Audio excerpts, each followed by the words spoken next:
You can't start the car. Johnny has the keys.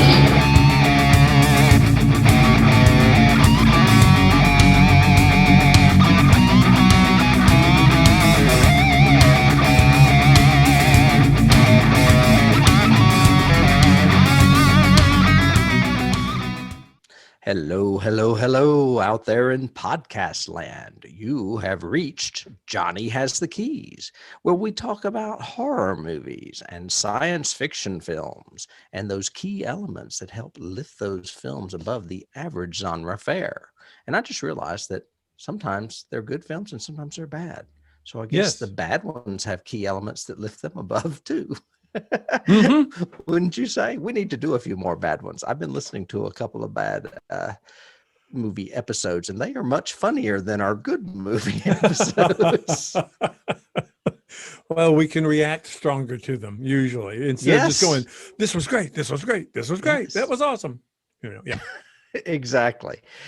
We would like to thank you if you are returning to listen to us today. If you are not and you are new, we would like to welcome you to a very, very special episode of our podcast. This is Johnny Has the Keys 100th episode. 100. We need like big graphics and stuff. Drum rolls. I mean, I am kind of blown away by it. Me too. That's 100 movies, or at least, 10 of them were Haunting a Hill House first season, but yeah. So, but it's a lot. It's a lot, and a lot of time too. Because I mean, I know for me, you and I haven't really talked process a lot, but I know for each of us, we not only watch the movie, we spend time researching it, looking into it, watching other stuff. Sometimes documentaries. Sometimes it'll trail us like this one. It got me, so I ended up having to watch the extended version, and I ended up having to watch the third one. Oh, really? I wanted to make I was sure going to, and I didn't. I really kind of want to see the third one again now. Yeah, you need to. Yeah. You need to. But do I need to see the theatrical version or the print? Because I've seen the theatrical version. Yeah, well, I mean, it's Fincher's. It still is. Anyway, we're kind of jumping ahead. I don't want to get there too bad. Yeah, I think we just gave everybody a hint. Yeah, well, they should know now. They should have clicked on it because of the title. I mean, well, you know what? Let's just tell them about your week then first. Oh, okay. Actually, ironically, my week is kind of, it was a Tim week. What I've been doing, working with the new theater that I am working with, I am working on their schedule for the coming fall. And we are going to do a bunch of movies in October. And so since it's October, hey, that's Tim's world. Oh, yeah. That's Horrorland. So we've got 3 different series that we're going to do. We're going to do Bloody Tuesdays. So it's just gory movies. We're going to do Family Thursdays, which is like the Disney version of scary. Monster Squad. Yeah, Hocus Pocus, those kind of Nightmare movies. Before Christmas. Yeah. And then Saturday is classic horror. And by classic, I mean, it's my definition of what's classic horror. So we're starting with Evil Dead. That is classic as far as I'm concerned. Yeah. So, but it's been really fun kind of putting myself in your shoes and trying to analyze and say, what would work in those 3 series genres, those categories. We always talk about subcategories or subgenres of each of our genres. But what works for the masses, and hopefully that people will want to come and see on a big screen again, sort of thing. I mean, when I think classic, and I'm sure you would too, because we're the same age, but I think like Universal, or I think Hammer. But I think those are stages, because Universal was the thing at one time. Hammer was the thing at one time. And then the 70s and 80s came along, and now it's the Evil Dead and Dawn of the Dead and things like that. So, I mean, there's a lot of components to the word classic. Well, and I think to your point, classic changes as time progresses. So you can have your classic Universal, then your classic Hammer, but then you get into your 80s and 90s where a classic is still Halloween. Halloween is a classic Absolutely. October horror movie to me. The Exorcist is a classic horror movie, sort of thing. So, but yeah, it's been fun kind of putting it together from that perspective and looking at, okay, what's gory, but not so gory that, oh my gosh, I don't want to, I don't want to put Fulci on there or something, Why not? kind of thing. No. I would love to see some of those on a big screen. I mean, I saw Zombie at a drive-in, and that was the biggest, I guess, I ever saw a Fulci film. Actually, no, I saw House by the Cemetery in a theater, now that I think about it, in Knoxville. Well, I may reevaluate then and include an Italian zombie. Maybe I should do it. The gore ones should be gore from each kind of either era or location or whatever. Yeah. And I would gauge it with Rotten Tomatoes. I mean, like, just use the director in there and then scroll the films and see which one's rated the highest. Well, ironically, in my notes for today, I have a speech about Rotten Tomatoes, and we'll get to that. Oh, but okay. It's interesting that you mentioned Rotten Tomatoes. Remind me, and I will definitely tell you something about Rotten Tomatoes. Well, I have another thing I wanted to ask you. Yeah.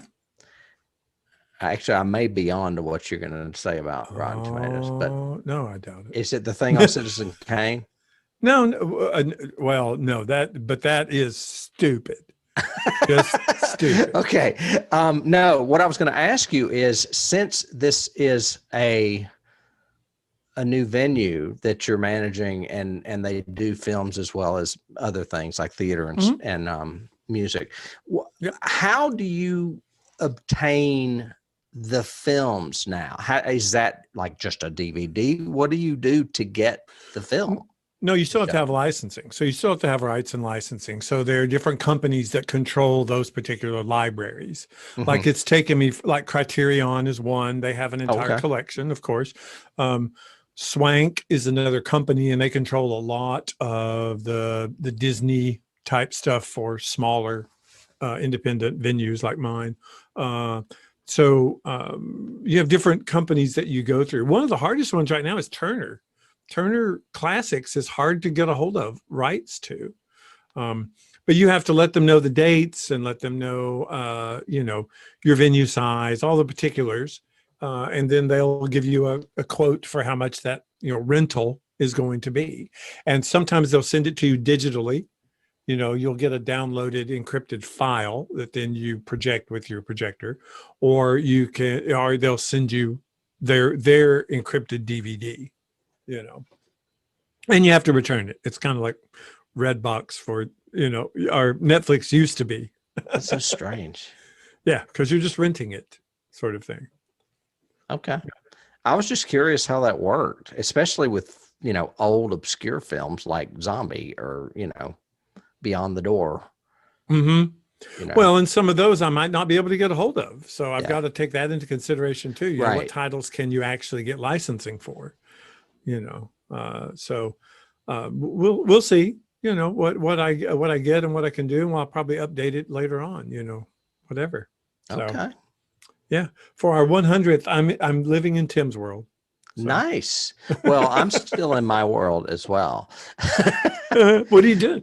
Well, I the other day, I've had a lot going on in my other job as far as publishing, and I decided I needed to see a horror movie. I hadn't watched one in a while, and I wanted to find a really good one. So I did the Google thing and said, what's, the best horror streaming now or whatever. And I came across this movie that got 100% on Rotten Tomatoes. And well, this is it. It's called His House. I love the picture, but I've never heard of it. It's a British film, BBC. It stars two unknowns. I mean, they're not really unknowns. I've got their names here. It was directed by a first-time director. He's done a few shorts, but nothing major, named Remy Weeks. And it starred Sope Derisu, I may be butchering that name, and Wunmi Mosaku. I'm not sure of their backgrounds, but they play Sudanese refugees that escaped to England. and Matt Smith is in it. Okay. And wasn't he a Doctor Who or something? Doctor Who. Yep. Okay. He is like their, I want to say probation officer, but he's the one that like puts them in their housing, and the one that he has to meet with weekly in order to retain their right to stay in England. Like they can't work, they can't, they get 74 pounds a week. They live in this horrible dump of I don't know, I would call it a tenement house or something. But anyway, that's what that's about. The tenement house is haunted. And I mean, it is, I don't know how to explain this, but this movie is fantastic. This is a movie I would put on our list. It works on several different levels of horror. And it is unique and very much like that movie we discussed a few weeks ago, The Dark and the Wicked. It is that creepy atmospherically, yet when you find out why it's happening, yes, when you find out why it's happening, it's like a gut punch. I mean, you're like, holy shit, this movie is, it blew me away. I mean, it is with me still. It has been 2 days since I watched it, and I can't stop thinking about it. How did you find it again? You just looked it up randomly? Well, I sometimes Google what's the best horror streaming, and then most of them will have recent dates like May 2021 or June 2021 or whatever is the closest to where we're at now. And then I look at that and I find out where it is. This movie is on Netflix. It's been on there for a while, and I just never watched it because I didn't know anything about it. So when I looked it up on Rotten Tomatoes and saw 100%, I was like, okay, this is the movie I'm watching. Wow. Okay. Yeah. Interesting. A good find. Yeah. Very good find. I highly recommend it. That thing, that creature in the picture behind me is really creepy, but that's not all that's creepy about this movie. Yeah, for those of you watching us on YouTube, you're getting the better shot than those of you listening on the podcast. Well, and you feel so sorry for these people because all they want to do is get out of a country where they're gonna die because it's just 2 tribes killing each other, and they get to England and they're in a house that they can't really stay in, and they're required to stay in it because of the government. Yep. In order to keep their freedom there, or their whatever it's called when you defect from a country to Britain. I'm not sure what the legalese is. But well, when you immigrate and seek asylum. Exactly. Yeah. So highly, highly recommended. Wow. Scary. So that brings us to, I guess, another creature that we've been alluding to. Yeah, briefly or a little bit. We've talked about it. Tim is extremely good at putting together our lists. We'll each throw out ideas long before we plan the season, and Tim is the one that actually throws all the season together. So I think I should thank you for this being our 100th. This is a landmark film, I would have to say, going into it in several different ways. We are going to talk today about 1986's Aliens with an S, the sequel to Ridley Scott's extremely popular Gothic haunted house in space movie, Alien, which we covered. Did we cover that last year or first year? We covered it on the first season. It was our 14th episode, and it bisected Haunting of Hill House. We did like 5 episodes of that. Then we did Alien. Then we did the other 5 episodes of Hill House. So yeah, so if you guys have either listened to us before or are new to us, either one, go back to season 1, episode 14 and listen to Alien and see what we compare it to this. This one was written and directed by James Cameron, produced by his just married wife, Galen Hurd. The producers were the same as Alien. So it was Carol, Geiler, and Hill all produced it. It was interesting that Dan O'Bannon's name was missing from a lot of this, other than original story. But he had nothing really to do with the screenplay, had nothing to do with his production whatsoever. It was filmed again at Pinewood in England. Basically, a brief, simple synopsis is it's 57 years later. Ripley, the warrant officer Ripley, the only surviving member of the Nostromo crew of the original movie. Her space pod is found floating in space just by sheer luck, as Paul Reiser's character says. She is awakened from hypersleep. She tells everyone that about the alien and about what happened. She ends up being kind of loosely coerced to go back to the planet that she had fled from and barely survived from with a group of colonial Marines. Yes. Essentially coerced, bribed, with a group of, very well-trained colonial Marines who will protect her, to destroy the alien and make sure. When she gets there, things are not as they anticipated or as they wanted, and they go downhill extremely rapidly, and we are on a roller coaster ride of fear and craziness for the next hour. Yeah. It is all action. When was the first time you saw this movie? Did you see it at theatrical? Well, I saw this movie 5 times in a theater. I cannot remember the first time. It was probably with you. It wouldn't surprise me if it wasn't. Yeah. But I do remember a time I saw it with you, because it was with you and Amy Horn, and we had both seen it and she had not. And during the middle of like one of the action sequences, the power went out and the theater went black. You remember that? I do remember that. Yes. And someone, it may have been you, I can't remember if it was us or not, shouted, "There's an alien in the projector booth." But it came on shortly after. Have done that. No. But I do remember that time. So I saw this movie several times in the theater, for sure. Me too. And I'm pretty sure we saw it at least twice together. I saw it several other times. I've seen it several times since on VHS, on DVD, on Blu-ray, and then watched it again this time. And like I said, then watched the extended cut, which I had never seen. Me either. So that was interesting. And I will preface everything we're going to say right now. If you have a chance to watch the extended cut, watch it. I think it is a better movie to the theatrical cut.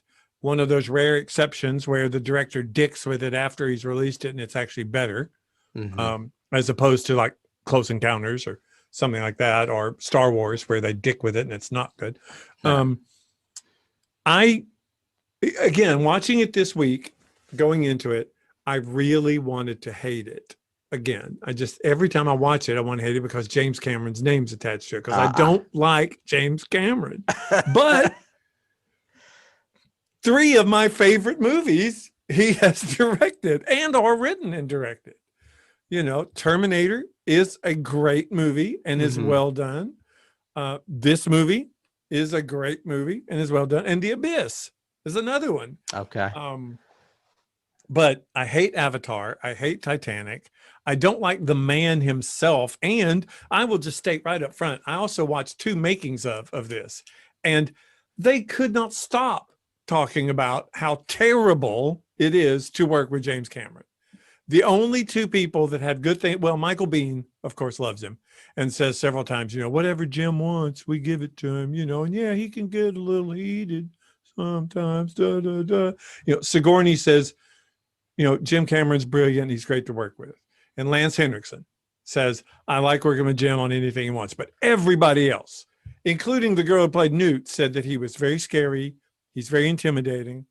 All of the special effects, you've got to watch this one documentary, because all the special effects guys, they even preface it by saying, well, Jim, of course, came from design and so he knows so much about special effects anyway and how they're done. So you can't ever do anything. Well, yeah, he was on But- Planet or Galaxy of Terror. Yeah, with Roger Corman. Right. But they go, He was you a know, you Roger can't Corman ever do grad. anything, you know, to confuse. Jim will always say, no, you can't do that. You do it this way. To play devil's advocate, though, there's a history with this film and the crew in England not liking him because Terminator had not come out yet. So they all thought he didn't know what he was doing and they didn't trust him. Well, Terminator had come out by the time they filmed it, but just barely, and not really in England. It had not come out in England. No one knew who he was. Well, and they also, I mean, he's filling the shoes of Ridley Scott, one of their best directors. Right. And so, yeah. And there was one person on the crew. I've got his name. It's like in my trivia.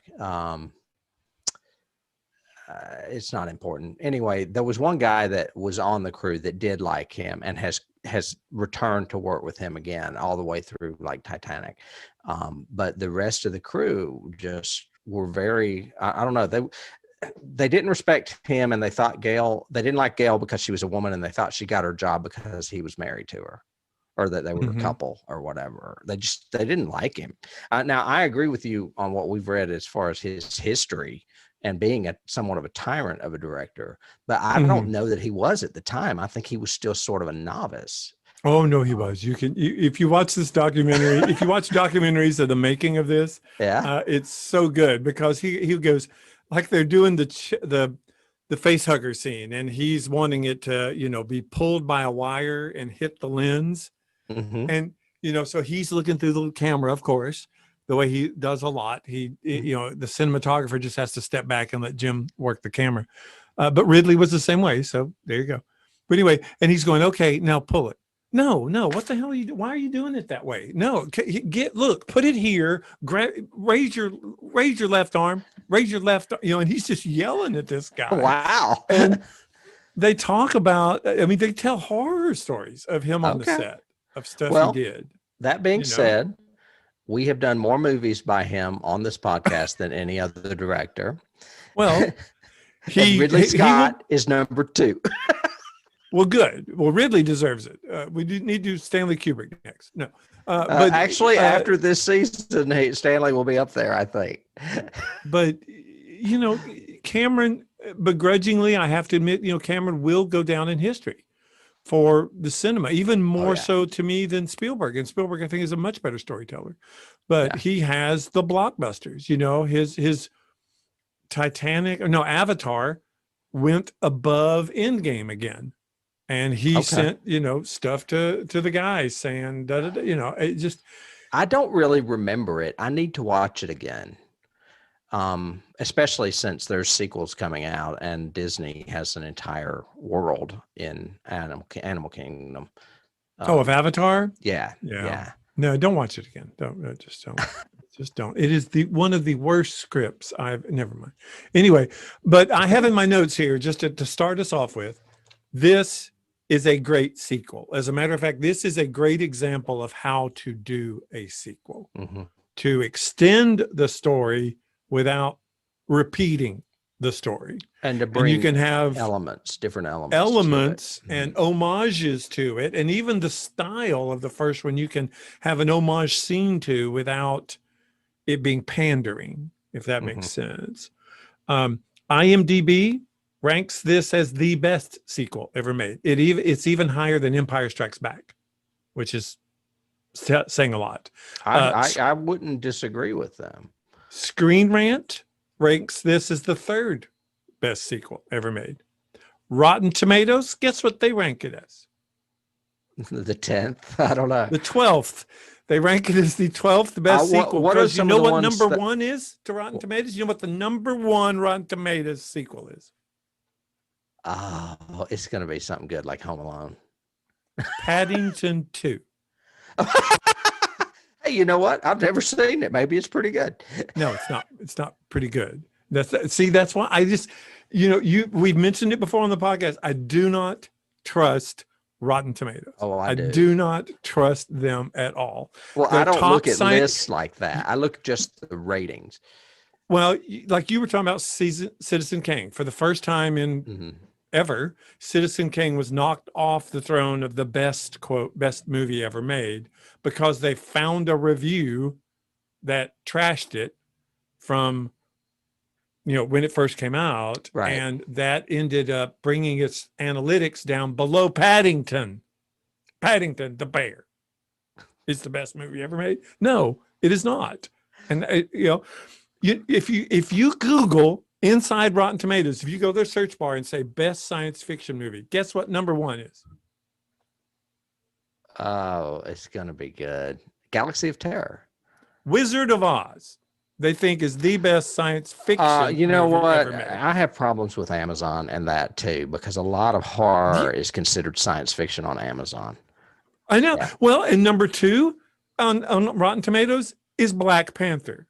Black Panther is not science fiction. No, It's a but we good would movie. classify it as that if we were doing it on the podcast. Well, because we kind of bordered into that adventure superhero Vibranium, world, man. Vibranium. At Avengers Endgame is number 3, and the number 4 science fiction movie on Rotten Tomatoes is Toy Story 4. So sorry, I don't trust him. And I even did your world. Do you know what number 1, the best horror movie on Rotten Tomatoes is? Oh, it's going to be like something stupid, like that's recent, like that doll movie or something. Close. Annabelle. Huh? It's Us, the second. Oh, really? I haven't even seen Jordan Peele movie. Right. And number 2 is Get Out, which is a good horror movie, but it is not the best horror movie by any means. No. So I do not trust Rotten Tomatoes. That's my end of my speech and my rant on Rotten Tomatoes and the fact that I don't see why people trust them, because their analytics are obviously very screwed. Well, and I don't just go by them. I just use them in a consensus. So, I mean, because I use IMDb and some other things as well. Well, there you go. Interesting. You want to talk about scenes, our favorite scenes or favorite things you like? Because that's going to be hard in this movie, I think. It is. I didn't know if we had, are we past the background? We talked about the controversy of the set, and we'll get to cast. So yeah, scenes I would say would probably be next. Yeah, I mean, there's a ton of background about this movie. I mean, if we wanted to finish up just some of that or trivia or whatever. You mentioned that Dan O'Bannon's not mentioned, and I thought that was interesting because we just did Return of the Living Dead, and he directed it. Which is, how do I do this? I did not do that intentionally, but that is kind of a poetic choice. The embryo of this was 20th Century Fox basically came back to Geiler and said, is there anything you guys could do with Alien? Could we do a sequel to it? And Geiler's original pitch back on it was, we're imagining a cross between Magnificent Seven and Southern Comfort. And it's because he and Hill had done Southern Comfort, the movie, and they were working on a remake of Magnificent Seven. So he said, is there a way we could do something with aliens that's like that, or with an Alien sequel? They were calling it Alien 2 at the time. Cameron was commissioned to write it. Well, didn't he write it while he was filming Terminator? Didn't we say he was writing a bunch of movies at the same time? Correct. Rambo or something. And his take on it was, he said the original was a gothic horror movie, and I'm not going to do a gothic horror movie. I'm going to do a combat movie. And Geiler and Hill and everyone loved that idea. 20th Century Fox loved that idea. He wrote the screenplay. They liked it so much that they said, we'll wait until you finish Terminator and until it comes out. And if it's good, you can direct this, even though we've never worked with you as a director before. Yeah. So that says a lot about that screenplay. And based on interviews that Sigourney Weaver gave, that's what because she had been shown a couple of other variations of Alien sequels and didn't like them, but she really liked the screenplay and how strongly it emphasized Ripley and the familial bond and the mother-daughter stuff. And Mhm. she said her character was so well-rounded in the screenplay she read that it hooked her, even though she had never worked with Cameron or really knew who he was. Right. So, And I mean, and it's not just her. I mean, there's echoes of Mother in this because of the Queen Alien too. So you've got the bond between yeah. her and Newt, but then you've also got the mother of the other species. It's like mothers battling. Yeah, the big themes I've got laid out in this are families in Mhm. general. So the family of the colonists, the family of the corporation, which basically comes through all the whole series, but families with the alien, families with the crew, Mhm. the Ripley and the girl, the mother daughter, and then the mother and her daughters, meaning the queen. Yeah, Mhm. that's a huge thematic all the way through It this. is. And Mhm. then you've got the whole military aspect, which just amps everything Oh up. my gosh. Yeah. Yeah. And also the cast. I mean, the cast is just perfect. And I do have a few notes on some things that could have happened, but I just love everybody in this movie. Even that little Bert guy, the guy that did the sitcom. I can't think of his name. Paul Reiser. Paul Reiser. I Yeah. mean, he is such a jerk, and I had never seen him before. And then he went on to become like America's favorite comedian on Mad About You, Mad About You. which is Yeah, he just was great. wild. Yeah. Yeah. I've got other makings of, yes, the cast for this is great. The way they worked with the cast. Again, they brought the bulk of the Marines they brought in and actually worked with them in Marine training prior to filming. Mhm. So Cameron had people putting them through Marine training so they would look like they, and Cameron wanted it to have a Vietnam feel. So he wanted them to be a little insolent, to be a little hyper macho sort of thing, which at times still bothers me. Every time I watch this, I kind of go, like the whole, have you ever been just, mistaken for a man? No, have you? It's just like, a little I bit too love that macho line. dialogue for me. I think it's a great line, and there's a history to it. Actually, I'll get into that in the keys. Oh, okay. Okay, cool. But then getting the cast they got, Michael Biehn came on last minute. I did Mhm. not know this. This is something I found out. Did I you didn't know that? know it either. I've got it all in my casting notes. Yeah. So that's a casting one. Well, what do you have casting notes wise? You go there for a while. 'Cause Well, that's I where we are. can. Well, of course, we have Sigourney Weaver, who had to come back. I mean, and there was a little bit of a worry that she was not going to come back. Mhm. As a matter of fact, he played some kind of trick that made someone else's agent call her agent or something, saying they were going to go ahead with the movie without her, and let the word of mouth get back to her, and that's when she signed on and It said was no. Schwarzenegger's agent that he had worked with on Terminator. Yes, it was. It was Schwarzenegger's agent, and I guess his agent knew her agent, and Yeah. they were worried that she was not going to do it, so they kind of put a fire under her indirectly. Is what they did. It was like a little Hollywood magic.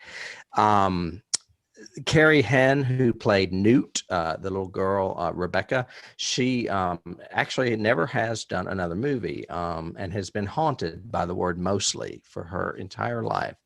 Mostly. Mostly. It's one of my favorite lines in the movie. Oh my It's God. I awesome. listen to a podcast right now where the guy does it all the time. And David Farmer used to do it all the time. I mean, that line lives in people's heads. But They mostly come out at night. yeah, Mostly. And she is not British, but she was raised in England, so occasionally she does sound British on some of her line deliveries. Michael Biehn, as you said, plays Hicks. Originally, James Remar was cast, and he is another good actor that was in Warriors. That's the first thing that comes to mind. Yep. And Walter Hill movies like 48 Hours. Isn't that Walter Hill? I think that is. Yep. But apparently, last minute, he got fired because of drugs. He got busted. He was apparently a bad drug addict at the time. And I think that was very beneficial because I think Michael Biehn is great in this part. And it was probably a huge blessing for him to be able to step into that role so fast. And by fast, I mean they had already filmed scenes with Ramar. So there are actually scenes where you don't see Bean's face and it's actually Ramar standing there. Just from behind or whatever. Yep. So if you don't know who James Remar is, I would suggest looking him up. You will recognize him. Yes, especially from the 80s. Yep. Stephen Lang also auditioned for the role of Hicks and for the role of Burke, who was like we said, played by Paul Reiser. He didn't get the part, but he did go on to be Quaritch in Avatar, which is another Cameron movie we mentioned. So he has kind of joined the Cameron family, even though he didn't make it into this particular film. And they were going to let Bean play his part in Avatar, but since Sigourney Weaver was already in it, they were afraid it would look like an Aliens reunion and decided, no, we better not do that. So that's probably how smart he went on. for them for that. Yeah. And then I really don't have any other alternate castings, but we mentioned Paul Reiser's in it. Lance Henriksen plays Bishop, the android. Of course, they had to have an android element similar to... he prefers artificial person. Yes, he does. Yes. Artificial person. And that's, echoing the android that Ian Holm played, Ash, from the first film. My personal favorite, of course, is Bill Paxton, who plays Hudson. He is the comic relief, I guess you would say, of the movie because he is the wisecracking Marine that always has something smart-assy to say. He uses the word man 35 times in this film and the word fuck 25 times. No, excuse me.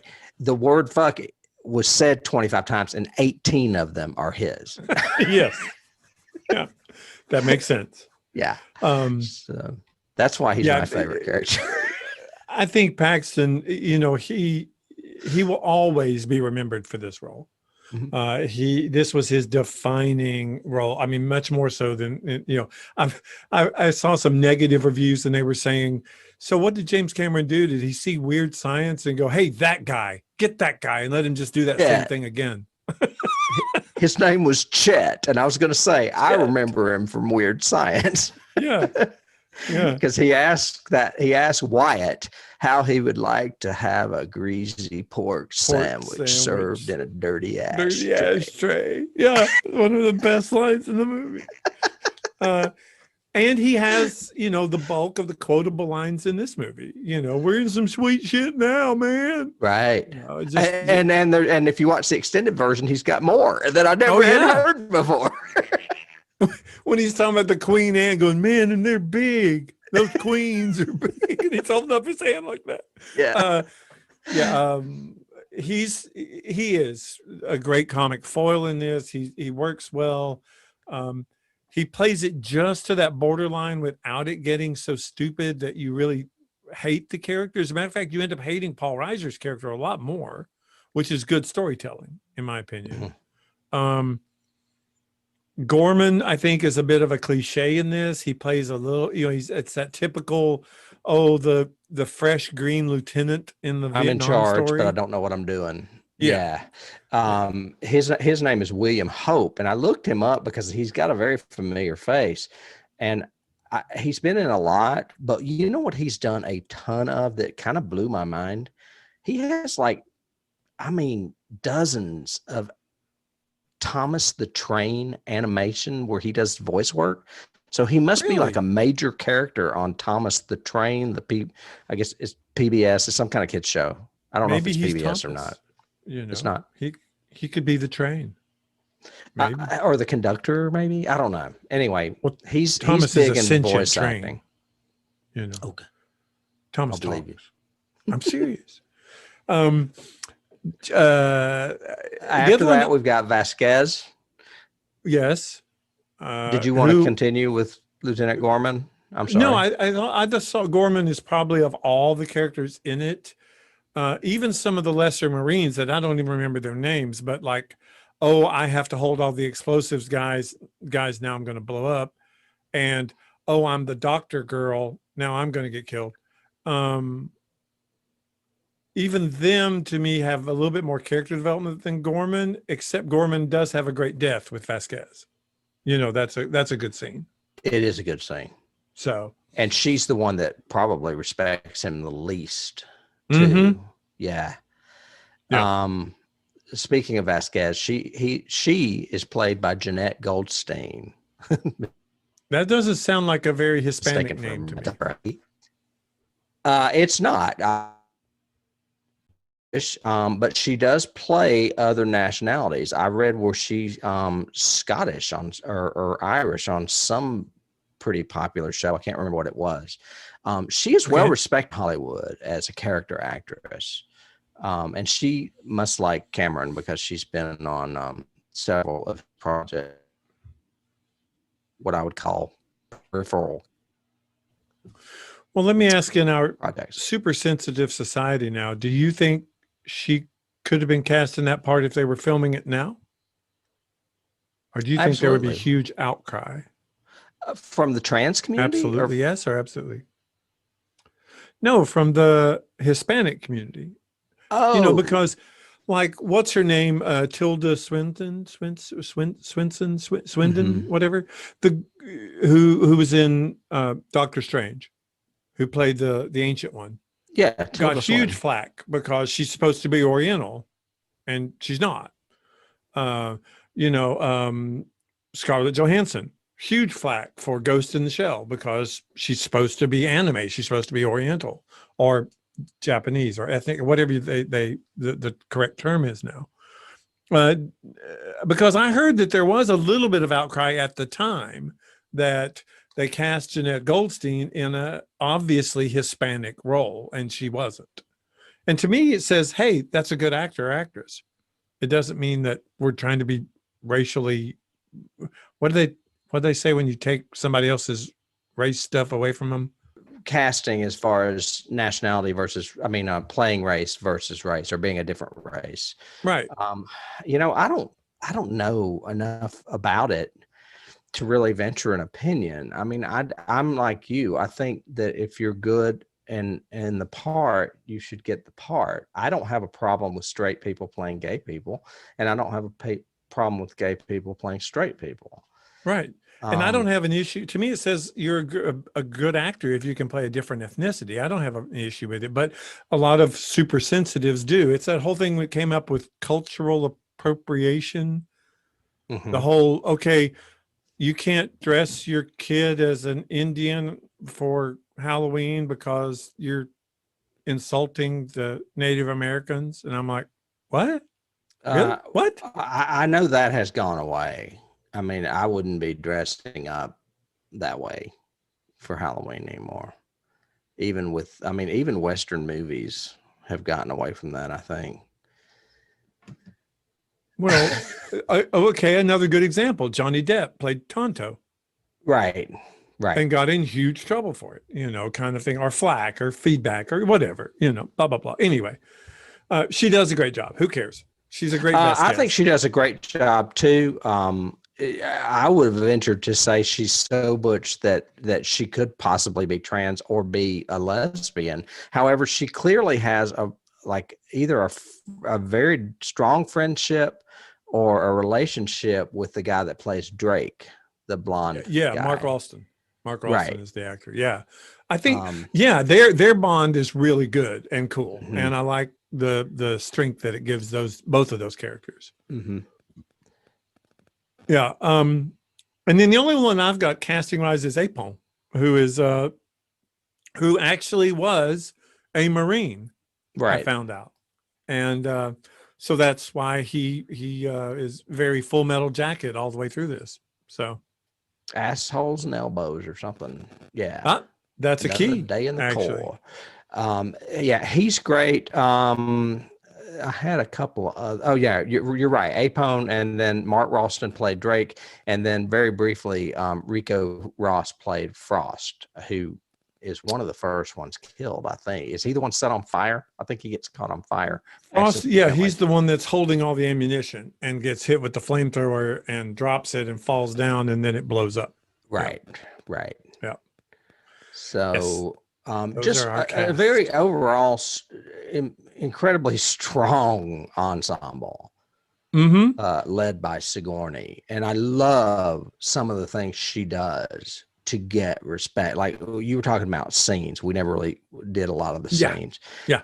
One of the scenes that I love is when Gorman can't make the decision to pull them out, and she's like, get them out of there, and he's like yelling at her and yelling at himself and freaking out, and she just says, fuck it, man, and she goes up and she starts driving the vehicle to go in and rescue them. And I'm like, huge respect. I mean, I have huge respect for her. Those people's lives she's saving are going to respect her because she just doesn't give a shit. She's not military. Well, I think it's very interesting, and maybe we could even do a side Patreon thing or something on it. But this, we've hinted at times or talked at times in the podcast about the Me Too movement and the elevation of females, not only in great acting roles, but also, being recognized by the Academy in directing and in writing and all this kind of stuff. And so we're in a new kind of, I think, renaissance for females. But it was like George Romero casting a black man as his lead, right? Ridley Scott casting a female as his dramatic lead in a horror movie, kind of thing, where she's not the victim. She is actually a strong female. And I think Cameron does that in this. He gives Ripley her such a strong identity, and coupled with the emotion that she plays. Without the scenes with Newt, I don't think it would have worked as well. And so that's great storytelling to me and character development, that she can have that scene where she's like going, fuck it, and just taking over the scene with the big fight with the queen at the end. But then she has these sensitive moments with Newt talking about the hot chocolate and, oh, there's a little girl under there. I guess I better wipe the rest of it away, kind of thing. And then the scene with no dialogue really of her and her mom, her seeing her mom in the extended version. Just some great performances and character work. Yeah, I totally agree. Did you want to continue with a few other scenes? Sure. Yeah, sure. It's our 100th. We can do whatever we want. I like the one that's behind me, where we finally get a glimpse of an actual living colonist that's been, what would you call that? Imprisoned? Not imprisoned. Cocooned, yeah. Stored. And to breed an alien. And when they find her, she opens her eyes and it scares them because they think she's dead already. And the first thing she says is, kill me. And then a chest burster comes bursting out of her chest. And I was like, we really never saw that other than Kane. Yeah, other than Kane and the dream that Ripley has at the beginning of this where it almost happens. So I was like, that's kind of an iconic scene in itself because now we take it for granted. Yeah, there have been so many sequels and so many chest bursters that, I do think that's a kind of a pivot scene, but it also is a complaint scene for me. I do like the fact that to me is a great example of an homage to the original without replicating the original totally. We get a chest buster, but it's not the same way. They're not eating, not sitting around a table. They're not, it's not a surprise. total well, surprise. I mean, it is a surprise, but I see what you mean. Yeah. But to me, it does bring up the fact, and especially in the theatrical version, I have this issue, but I didn't as much when I watched the extended because of the scenes he inserted or left in. But the whole timeline's kind of weird and wonky. How long were these colonists? How long has Newt been surviving? Because this lady's been just hanging here alive for weeks. just waiting for the Marines to come to pick her head up so that Chestbuster could burst out? I mean, how long? It just didn't make sense to me. It kind of seemed I don't very know. convenient that I mean, the Chestbuster chose this moment to come out. that's true. That's true. I don't know. Maybe she had a medical condition. Maybe she was in a coma. Yeah. Well, the timeline is really screwy. And I even took when I in my notes over here, when I watched the original again, one of my first notes was, wait, so the company has known about this alien for 57 years and they didn't do anything? Because the company sent them there. The company and Right. Alien sends them and sends Ash along to get this particular specimen and bring it back. So they know it's there, right? But yet it's been 57 years and they haven't sent another mission or gone back or done anything. You know, you leading me to a question I had. Did the company go to the planet specifically to get the alien, or did they only want the alien once Ash let them know it was there? Well, I got the impression up until the night before last when I watched the extended version, up until then, I had always thought this was just a major screw up in the company. The company just obviously either forgot about, maybe they sent out a bunch of ashes and a bunch of missions to try to find alien life. And this is just one that never reported back. So they went, didn't work. Right. Or some screw up and it didn't make any sense to me that they would not have sent something else, and or if there's a colony on this planet, why they wouldn't send to investigate. But according to the extended version, until Ripley tells her story and where the ship is located, they didn't even know it was there. And it wasn't until she told Burke the story that he told them to go look for it. Okay. And that's why, ironically, again, a little bit too much of a bad storytelling, but Newt's parents are the ones that actually find the alien. Yeah, that part I could have done without. I also wonder if the oxygenator or whatever had something to do with it. Like maybe that's why they waited to go back until that technology was available. I don't know. Yeah, or I can kind of, what do they call it? Retconning. And people have used another term they start to call like mind conning. In my own mind, my own justification is that was a totally different company. That the colonists are a different company. They don't have nothing to do with Watani. That's a totally different company that goes out and terraforms planets. It just so happens they picked this planet to terraform, and Watani knows that there's a possible alien there. Mm-hmm. They sent a ship there 57 years ago. It never came back. So it isn't until Ripley confirms that Burke goes, oh, we need to send somebody over there and we need to get a mission out there really quick. Right. And I was thinking again, okay, so they're all nitpicking as I do. But no, if you're going to nitpick, we can nitpick the ending. The ending's what pisses me off. Oh, me too. I'm all over that. But they have to go into hyperspace. How far away is this planet? And how long did Newt live then? Because they don't leave for the mission until they say, we've lost touch with the colony. So we need your help, Ripley. And she says, okay. And if they have to go into hypersleep, it would be years. So Newt, at least a big bulk of months, let's say.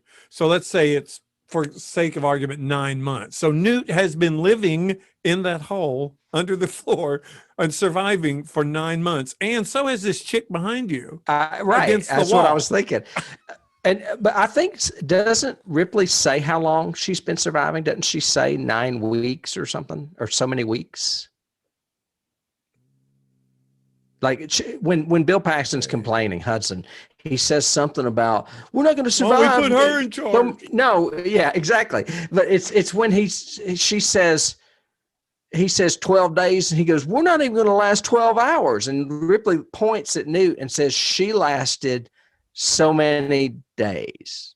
I'll have to double check that. I don't think she says a time. I think she said she lasted that long without any weapons. She's lasted this long without any weapons. Da, da, da, da. I know. I could have sworn she gave I a don't think she time. gives a time, but if she does, I'll need to look back there because And the that's timeline of this interesting. movie, the timeline of this movie is really wonky. Yeah, it Doesn't is. work And for if they have to go into hypersleep, that makes it even wonkier. I never really even thought about it because that would take even longer. It would make more sense if they had, some new form of travel like warp speed or something. Yeah, it's been 57 years and they have a Yeah. huge station orbiting Earth now that they didn't have before. Interesting. Yeah. I never really thought about it. Yeah. Well, again, it's one of those where you don't worry about it at the time because Cameron constructs the story in such a way that you're ready for the ride and you're having a Right. good time. But also it's his, the only reason they have to is because he has to have his homage to the birth sequence, to the waking up sequence that Ridley did at the beginning of the movie, Alien. So he has to do his version, which is, it's not just 5 pods, it's 9 and they're all on a line and they look so cool. And these are all Marines, and this is my wake up section. So, but it's still scenes. We were talking scenes and we got distracted because I went off. It's okay. You've gone off several times today. I have. I liked. I'm trying to get the light out of my eyes. The sun was coming in my window. I like 3 of the sequences that are in the extended version that are not in the real version, are in the theatrical version. I do like the colonist scene, 2 scenes. I like the scene with them first getting the communication saying we need to send somebody out there, and you see the families and you see people working and all that, and see. Yeah, I liked all that. I just thought it was kind of convenient that it was Newt's dad's the one that gets the face hugger. Yeah, but I do like the sequence going out and finding it and looking at it on the small screen and all that. But then suddenly Daddy comes back with a face hugger and we got to go. Right. I didn't like that. The long scream. Yeah, her. That scream was long. I was like, shut up. I think and the other extended scene that I really liked is when they're theorizing about the Queen. And I think the movie really needed that rather than just Ripley's line of, so where do the eggs come from? And then they cut it. In the extended scene, they go off on, well, maybe it's like ants or something. That's when Hicks goes, are you kidding me? Ants are this fucking big, man. Yeah. I liked all of that. As a matter of fact, I think Fox just made him cut it for length and pacing. Yeah, it was just because the movie was already cut to 2 hours and 15 minutes. This new version is like 2 hours and 35 minutes, or the extended version. And Sigourney took offense to it because one of the reasons she came on board was because of the mother-daughter relationship, and a lot of that was sacrificed in this cut for pacing or whatever. Yeah, and we lose the robotic machine sentries. I thought that was a cool scene and was neat and added to the suspense a little bit. And the only other thing extended wise I'll say in my notes that I saw was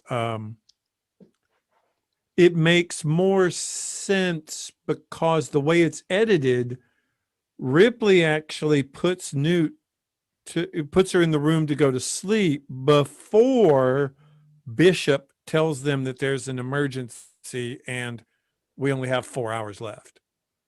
And in the theatrical version, it never made sense to me. I was thinking, could you really put the little girl to sleep and then later on crawl in there beside her and go to sleep if you only have 4 hours? I think your adrenaline would not let that happen. No. It's funny that you say that because I remember having seen this movie so many times, the original cut, Bert just coming to her door and saying something's happened with the colony. And I thought, well, that was fast. But he broke it up with that scene with the colony. And I was like, oh, I never knew that was there. That's why he had that in there. So it wasn't so sudden when Bert comes to tell her there's a problem. Right. And I think that works a lot better. Plus the fact that he already has a relationship with her because he's the one that actually brings her information about her daughter. And that's, that's established. And you get to see a little bit more extended scene with the Inquisition or whatever. The tribunal or whatever. Yeah. Where they tell her she's stripped of all duties and all that. And they take her license away. And that's kind of what he uses to bribe her to go back, is that you'll be reinstated. Yeah. I think all of his scenes with the motion trackers work in this movie very well. I love when the way he does the concept of saying, okay, I'm only going to observe these Marines. And this is one that, again, we reach out to our listeners and I say, give me a key that this inspired, because I think it has, but I can't think of one. But the fact that that Gorman is actually watching all the Marines on their own individual cameras, and then he's watching them slowly die. That whole sequence is great. It is great. Just the way it builds suspense, the chaos, the way it works. Yes. The fact that they are so buttoned up and so good. Then he tells them to remove their clips, and then they don't know what to do, and then chaos. What are we supposed to use, man? Harsh language? That's Frost. That's the guy that it is. Is it Frost? Yeah, it is Frost. Yeah, that's a great line. And I love how Vasquez already has extra clips and gives one to Drake. Well, and in the original, when they see the derelict at a distance and they climb up through the vagina hole and everything else, and then it suddenly cuts and we see the interior and see all the organic walls and all that kind of Giger stuff. I like the way Cameron did it with going from that real industrial ladders and a big industrial feel, and suddenly they're all and we're only seeing their cameras look around, and suddenly everything starts getting organic. And that's a great homage to the original, because all of us who've seen Alien are going, oh no, don't go in there. That is not the place to go. That's the haunted house. Nope. That's the haunted house. Yes. Right. Yeah.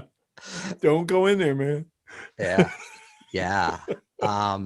We've been talking scenes, and that scene with the chaos. The only thing I can connect it with is, I could easily see a zombie scene shot that way, where they send a bunch of guys in to take care of a building, and all of a sudden things just go wrong, and terribly, terribly wrong. Yeah. and they're you get so each person's buttoned up. camera. Yeah. Oh, you've been hearing Macho for the past 20 minutes. You're so sure that they're going to be so good, and then they lose it like almost immediately. Right. Well, it's like what Wynn used to say, if one can do that much damage to that first crew, an army of them, you would never win. They did something. They said something about the blood, though, something about oxidizing, that it stops being acid after a certain amount of time or something. Yeah, they made homage so that it wouldn't just eat through everything and stop squirting everywhere the way it does. Because it does, in the original, it ate through like 4 different hulls. Like a bunch of levels of the ship. Yeah. Yeah. And they have to make it so that it can just wound people and scar them for life, but not really eat through them, kind of thing.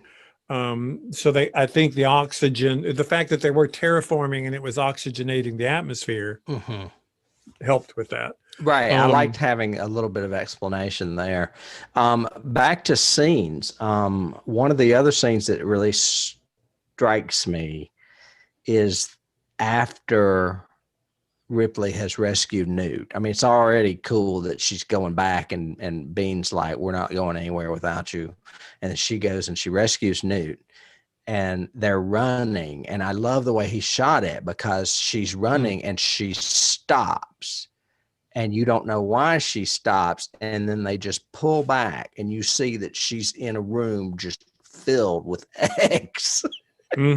That is the best moment. And then you've got the queen, and her seeing the queen, and all of that communication of intelligence with absolutely no dialogue. Yes. It's just it looking around and the way movement. it looks and moves and everything. Yes. Right. 16 And puppeteers. yeah, including Stan Winston. Yeah, um, geez, but so she knows she's in danger, and she uses the flare gun to barter with the queen. I will torture eggs if you don't tell these guards to back off. And none of this is spoken. It's all just pantomimed. And the queen knows it. So then you go, wait a minute, these things are intelligent. Or at least And, communicating somehow yeah. with each other. Right. Yeah, and then that's a good scene. Then she gets impulsive and just sets them all on fire anyway and pisses her off. Well, again, and it's another one of those homages too, because instead of carrying Jonesy and trying to get to the escape ship during the countdown, she's carrying Newt and trying to get to the spaceship during the countdown. Oh my God, David. I thought the same thing. I was like, holy shit, he just took the exact same scene and inserted it into this film. She's going back for the kid instead of going back for the cat. Oh, yeah. And you hear the female computer doing the countdown the whole time. It's all the same. Yeah. But it works. So many elements like that are homages to the original. Ripley in her underwear, got to have that. Ripley getting into some strange suit in order to fight the alien one last time. In the original, it was the spacesuit. In this one, it's the big power loader thing. There's the guy that looks up into the ceiling and you see the shot of his eyes, just like the shot of her eyes in Alien 2. Yep. It may be Apone. I can't remember who it is, but it's somebody that climbs up and looks through a ceiling tile. Crawling through ducts with only a little flashlight. That's very homage to the original. The milk, of course, spewing and everywhere else, and the whole AI has milk as fluid. The egg opening. That's almost virtually the same shot. Oh yeah. The whole ending taking place on the only way to get rid of the alien is with the airlock and to jettison kind of thing. Right. All of that is all these homages to the original, but he does it in such a way. It's much better than his later movies that to me seem like they're stolen from everything else, especially like Avatar and Titanic, that seem like I'm just lifting this entire scene from this other movie and I'm going to put it over here. These are much more well thought out, I think. And again, like I said at the beginning, I think it's an extension of the story without retelling the story, sort of thing. And I don't think you can have. There was one other scene I was thinking of, and now I've lost it. I can probably come up with another. Yeah. Okay. Let me just actually click to the next picture. Mostly, they come out at night. Mostly. Yep. Mostly. No, I'm just kidding. I like the idea of them. Well, it's not really the scene so much as the concept of them trying to barricade themselves, and Vasquez is welding all the doors shut, but it's not going to work. Makes no difference. And makes no difference at all. I did have a little bit of trouble with them saying, man, they're inside. They're inside. I'm like, didn't this happen in the first movie? Wouldn't she remember that? Where they're not, level with you, they're above or below. I'm like, why isn't she thinking about that? Well, again, she thought it was covered because when she asks Hudson, who's freaking out and she wants to focus him, so she asks him to get the plans, and she says she wants to see everything, sub-basements, levels, everything. But nobody thought of, obviously for some silly reason, nobody thought of above them or even below them, because that's how Hudson gets killed, is one of them pulls him from underneath. Right. But again, I think it's a good scene, though. It works for me because they're so terrifying, and he's doing the countdown of 10 meters, 8 meters, they're inside. 6 meters, and somebody's and Ripley goes, that's impossible, that's inside the room.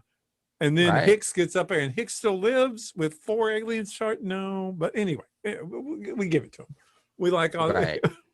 Mostly Another because scene. Paxton has to do you want another piece of this? You want some more of this? Come on, man. How about you? How about you? Another scene that does stick out with me is the face hugger scene where Burke traps Ripley, and my dog just is now barking. That's okay. Traps Newt and that. Ripley in the lab because he decides that he can perhaps smuggle an alien home if they're impregnated and asleep. And they're all once they realize what he's up to, she said they're like, well, how would he get away with this? And she's like, well, he would ambush yours and kill all of you. Yeah. He would have to see that all the other tubes malfunction, which is right. Yours. Yeah. Right. And but that scene, before we got to the scene where they're on to Burke and his motives, that scene with Newt and her trapped in the room when she's beating on the glass and you hear absolute silence. Yeah, soundproofed. It's soundproof. They're trapped. There's two of those things in there, and they're very strong. I mean, I was really surprised and a little bit leery of Newt being able to hold the one with the gurney against the wall to keep it from getting at her, because Hudson comes in and has to take over. Yeah, and it takes three of them to get it off of Ripley. Well, because they don't want to rip her head off, right? Because it's already wrapped around her. I mean, yeah, because it's like I want to say it's Hicks and Vasquez and maybe one other that are taking it off her. Yeah, it's a great scene. And again, homage to the whole lab scene in the original, except that one was done with them slowly, with her and Dallas walking around with those little flashlights, trying to look and see where it was hiding. And it's a kind of a jump scare sort of thing. Whereas this one is just tense the whole time because and in the first, and they're in there. Yeah, and in the original, it's dead. But they don't know that. No, and we don't. But know in this one, you've got audience. two that are crawling around like giant spiders. Man, it's gnarly. As soon as that one, Newt's in the foreground and that one in the background comes crawling up, I said, "Oh, I'm sure Tim is having a cow right now." Oh yeah. No, don't want to be there. No. And then I love how, there's another motif that's. It's a little small, but I noticed it. Ripley gets in trouble at the beginning of this movie because she makes decisions and they're pissed because it's not her money to make these decisions with, as far as destroying that ship because there was an alien on it. Right. In this one, she's got friends that are like, oh yeah, we're going to make the decision. He's dead meat, and they're going to kill Burke. It's like they're all alibis. So if they all come back, they can all just, bond together, and she'll have friends at least. Definitely. So, I had never really picked up on that before. The fact that they were trying to, I don't know what the word is, not disparage, discredit her for what she did. And because you've seen the movie, what she was going through and why she did it. Oh, yeah. Yeah. So any more scenes? They're all good, basically. I mean, this movie flows really well. It works really well. I definitely, again, emphasize, watch the extended version. I think the pacing works in the extended version for me. I think it's fine. I think it works really well. And I would have... maybe it was just window for number of shows at the time that they had to cut it down. Well, I mean, nowadays is a different audience. I mean, people are sitting 3 hours to watch an Avengers movie. They would sit 2.5 hours to watch this movie. Yep. I think it's just a question of the time or the mindset of the time. Another scene, before we move on, I'll go on to awards, but another scene would be when they think they're safe and they've landed the ship with Bishop and Ripley and Newt, and Ripley's congratulating Bishop for not being a bad artificial person, and all of a sudden something comes through his chest. And you think, holy shit, it's a chest burster. But then you realize, no, it's not. It's the tail of the Queen, because she is clinging to the outside of the spaceship where she has flown up to the mothership with them. And then you've got the whole, before we get to the bad part, the whole Newt hiding under the floor and the queen picking up the things and trying to get her, and Sigourney has disappeared. She's locked herself away, but then the door opens and she's in the giant exoskeleton thing and says, "Get away from her, you bitch." The tagline. The audience goes nuts every time. It's like one of the classic lines of Hollywood. It is. They'll always show at Oscars. Yep. That one, and I'll be back. Again, another James Cameron one. There are all those. Yeah. Yeah. That was. I was clicking. I've been going through my pictures a little too slow because of the scenes we've been doing. That's when she stumbles upon the eggs. I will move on to awards. Sure. This movie won 2 Oscars. It won Best Effects or Sound Effects, and it won Best Visual Effects. It was nominated for actress in a leading role, Sigourney Weaver, set decoration, sound editing, and music. And that's something that we did not talk about, but James Horner did the music for this movie. And we were talking about how much we liked him for The Wrath of Khan and its music. But this may play into your dislike of James Cameron, because apparently Cameron pushed Horner and did not give him a lot of time. Did you know this? Hardly any time at all. Right. He basically had 6 days to score the movie because it wasn't edited by the time he got to England. He sat around for 3 weeks. I thought it went from 9 weeks to 6 weeks. You sure it's not 6 weeks? It might have been 6 weeks. No. Yeah, I think it was supposed to be 9 weeks, and it went down to a lesser time. I know that. Correct. And he, from what he says, he cannibalized a lot of his other films, including Wrath of Khan, for music. Well, you can tell. I mean, I've got 3 different instances in here. We're going, okay, this is from Wrath of Khan. As a matter of fact, on the podcast, I will probably play them back to back, so you can. That's hilarious. But yeah, it's very Wrath of Khan in its design. The opening is really good, although the opening is very, to me, the key for the opening music is 2001. That theme, that ba na na na. I love that. Na, na, na. It's very beautiful, but it's very 2001 kind of feel to it. But the rest of the movie is extremely influenced by Wrath of Khan all the way through. He even reused some of Goldstein's music from our Goldsmith's music from the original in places because he ran out of time. It. Yeah. Yep. Because he ran out of time. I don't think it's Horner's best score by any means. I do like a couple of the pieces, but I don't think it's one of his better efforts. I was thinking, I thought that he won an award, but maybe he didn't. It did not jeopardize his relationship with Cameron, though, because Cameron liked the music for Braveheart so much that he got Horner to do Titanic. Yeah. Where he did win an Oscar. Right. That's where I'm thinking that he won an Oscar. And we haven't talked about it yet. We will, I know, but the effects deserved the Oscar.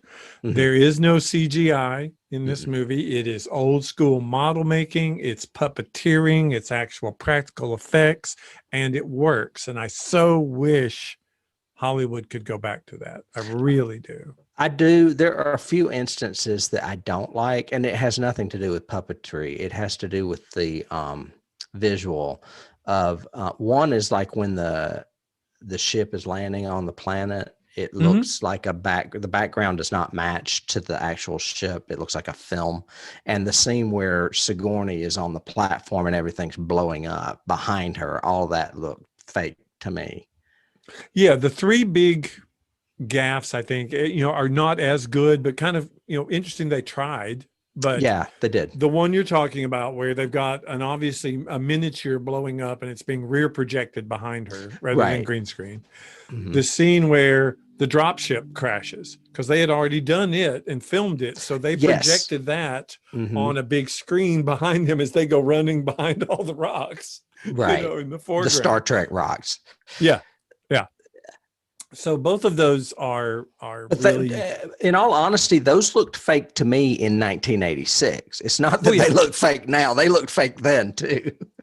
Well, and there are times where the puppet doesn't seem to match. I mean, like, especially when right after she says, "Get away from her, you bitch." No, before that, when she tells Newt to run and hide, and then she's staring down the queen, and then she takes off running, and the queen runs after her, and it kind of looks like it's floating above the It does look ground. weird. It doesn't Yeah. match, really. And another one of those instances with the weird film in the background is after she is pissed off the queen and the queen is detaching itself from the egg tunnel thing to whatever you want to call it. Ovipositor. And there's explosions and shaking, and all of a sudden the queen doesn't look like a puppet anymore. It looks like a film. Yes.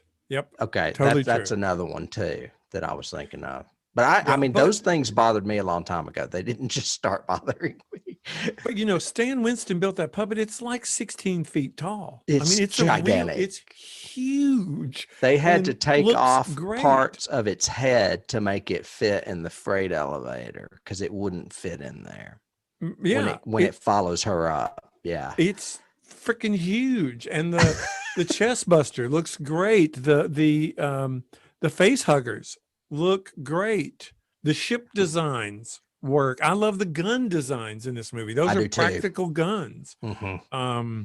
And they worked really. All of the motion trackers and the technology they use for the motion trackers still work. Mm-hmm. I just liked all of the effects in this movie worked for me, even the ones like you said that we call out and go, that wasn't the best, but still worked. No. Before we move on, we could also talk more scenes because we're probably going to have to talk the very ending too. But we were in awards, and I mentioned the Oscars. On the other side of the pond, the BAFTAs, it won Best Visual Effects and was nominated for makeup and production design. That's all. So it's kind of the opposite with this film. Usually it's more respected in England, but in this case, it's actually more respected in America. And then he's not Ridley. Well, you know what? That probably has a lot to do with it. I'm serious. I'm sure it did. The BAFTAs are as political as the Oscars are. I'm sure they had to do with it. Yeah. Silly American coming over here trying to make movies off of our movies. Our Saturn Awards, the Academy of Science Fiction, Fantasy, and Horror Films, it won a lot.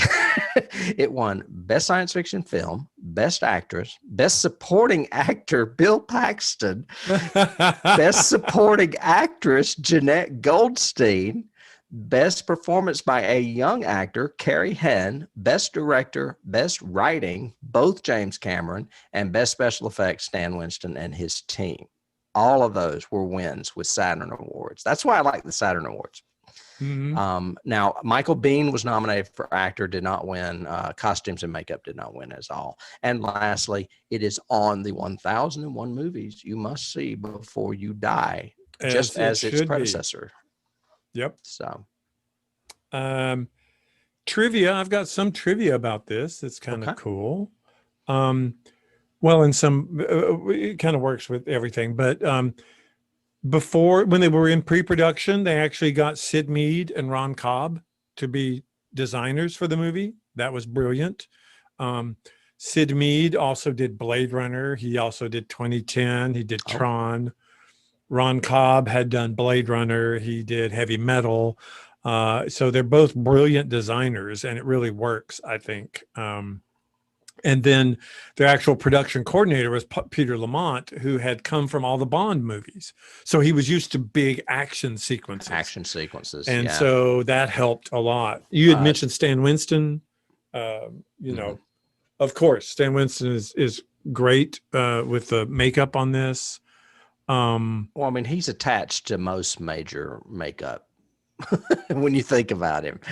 Yeah, well, especially all of Cameron. He did Terminator. He did Terminator 2, all of those. Well, and because of this, he got the Jurassic Park gig. Yep. Because of this. Yep. Steven Spielberg saw the alien queen and said, I need you to build a T-Rex, basically. Yep.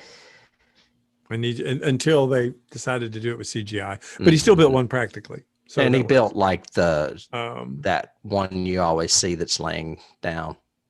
It's a triceratops, Triceratops. I think. Yeah. When this was originally going into production at Pinewood, they called it Superior Firepower. That was its cover name, which I thought was kind of cool for it. I have all these quotes.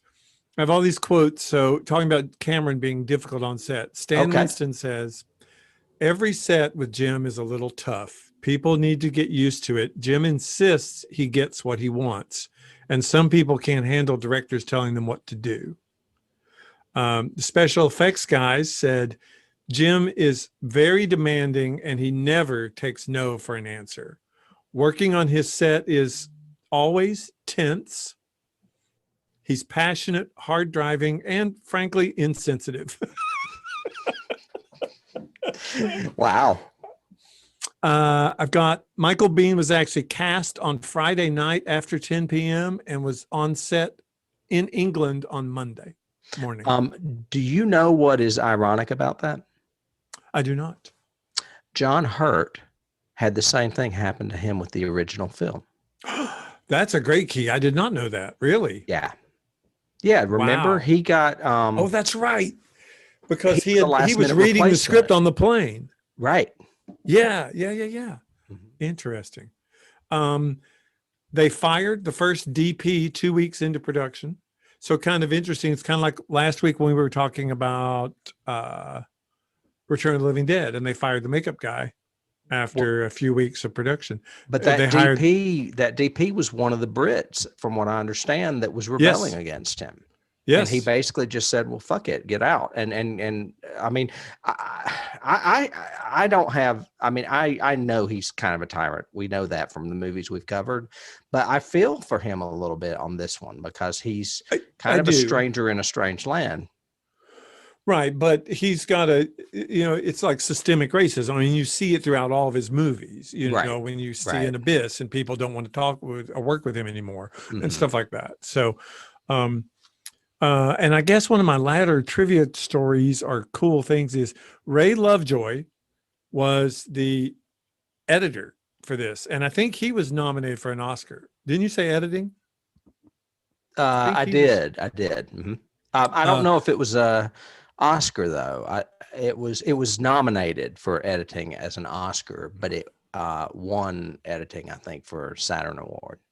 Right. But he was nominated, but he was going to be fired and knew he was going to be fired. He had heard that Galen Hurd and Cameron both wanted to fire him because he was a British editor. They had already had enough trouble with the British crew, and he had most of the movies he'd had in the past were not action movies. This is the one that went on to do Titanic with him, right? Yes. Or something. Yeah. There was one that he ended up being friends with, from what I understand. And here's why. They were going to fire him, and he heard about it. So he stayed up an entire weekend, took all the footage from the finale, from the Queen battle, and edited it all together and showed it to Cameron on Monday morning. And Cameron said, all right, you can keep the job. There you go. Yeah. I did read that. I thought that was a really cool story. Yeah, because they got rid of a lot of that crew that was, I don't know. Anyway, and that was the one guy that they kept and that went on to work with him down the road. Yes. Yeah. And I think that's all my little trivia fun stuff. Maybe audio design for this all the way through is great.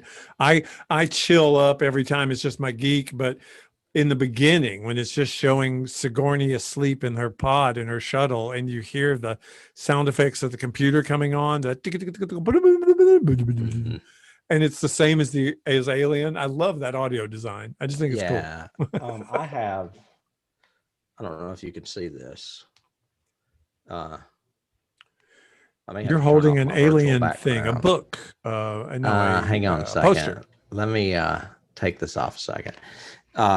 This is the Blu-ray Alien Anthology, and it comes with like a book, but with like thick pages that are the pages like a kid's book, they're like a 1/4 inch thick, and Yep. it's got them all four. Oh, That's what I watched, and I was going to say I've seen this movie a dozen times, but I had never watched it from this set. It was gorgeous, and that scene, that opening scene, where you're with the machine thing cuts through the door. I can't think of what it's called. yeah. The laser, the whole cutting laser. The laser, yeah. I mean, all of that is just so crisp and clear. I was just blown away by how beautiful it was. And the blues, all the blues in space. And that music underneath. The opening sequence is great. It's a great hook. It works so well on so many levels. Mm-hmm. I did see a trivia thing that said that there were no blueprints of the Sulaco shuttle. So the Sulaco is the shuttle she's in. It came from the Nostromo. Right. And that there were no blueprints of it. So they actually had to watch Alien to recreate the interior of that spaceship. I read that Cameron was such a fanatic for detail that you can see the weapon she used in that shot leaning up, or it's stuck in something. Well, you can see the helmet. Definitely, the helmet's it pans by the helmet as it's going over toward her after the astronauts come in. It's something very trivial, where she like lays it down, like maybe she puts the gun down on the counter or something, and in the shot it's still there or something. Yeah, I can't remember what it was exactly, but I thought that was interesting as well, trivia wise.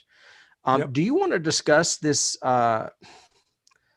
sad ending before we do keys or after? Yeah, we need to, because it sucks. I mean, it could have been fixed so easy. How would you have done that? Tell me. I would have had her get out before she and seal the cabin before she opens the outer door. Yes.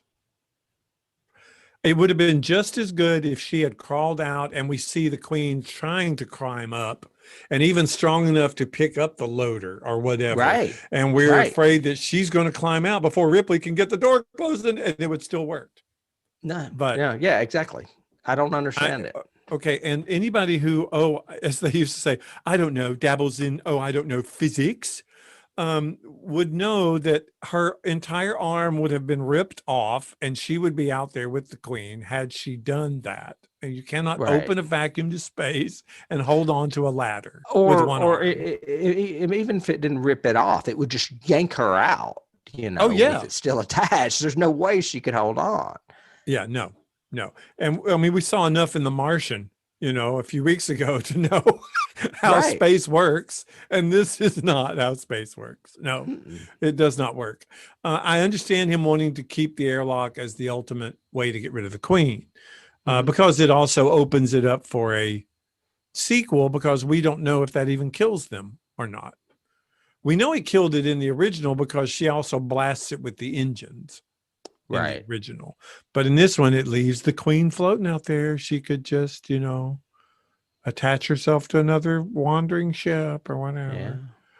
But to have Ripley to go through that whole thing, and then because you still could have had the whole Newt scrambling around the floor or being pulled toward the airlock because the door's not closed at the same time or whatever, maybe, but just no, it did not work.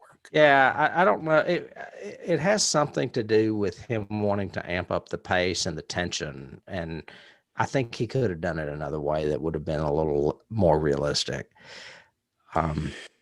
Yes, so I do like that is one part I do have a problem with, more so than even the timeline.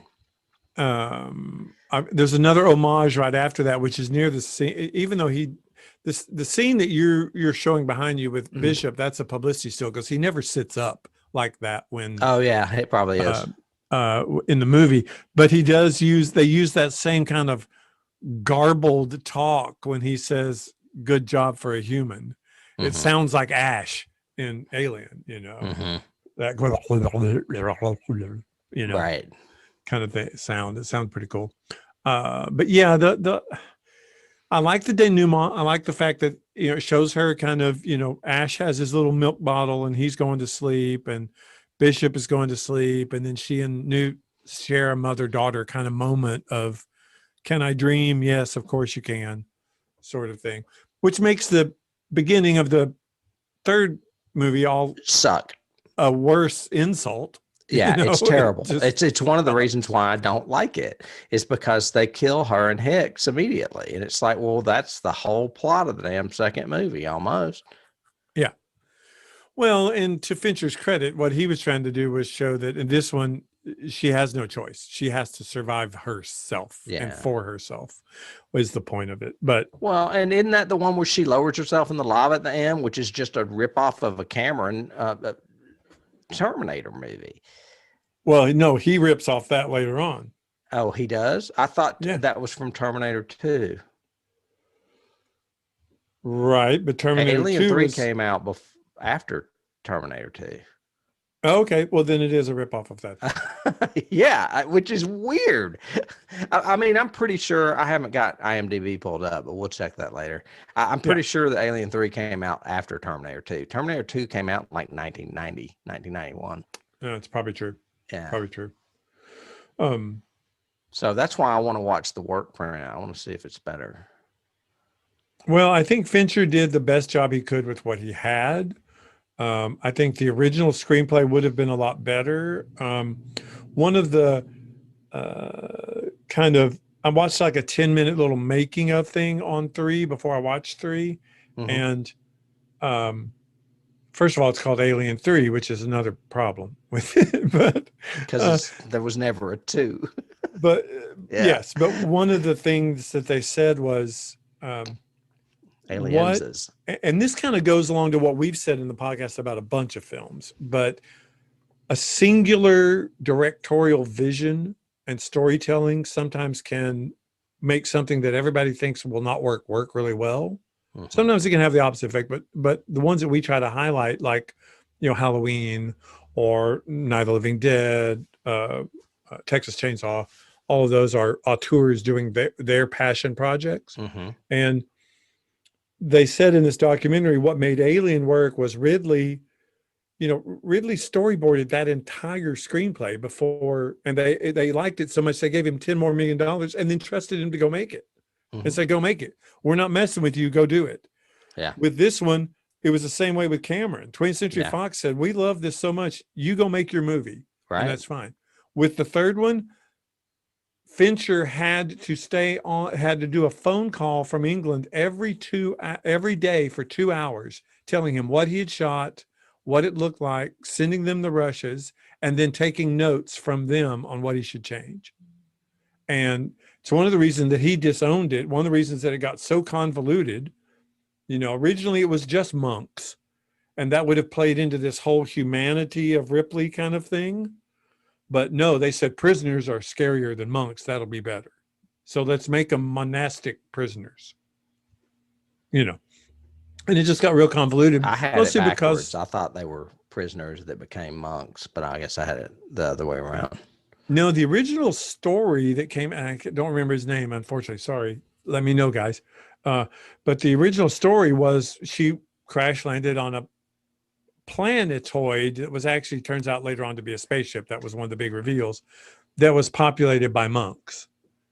And that led to the whole story being bought by Fox, and here we go ahead. And then when they fired that writer and brought Fincher on and everything else, then they told him, no, it has to be prisoners now.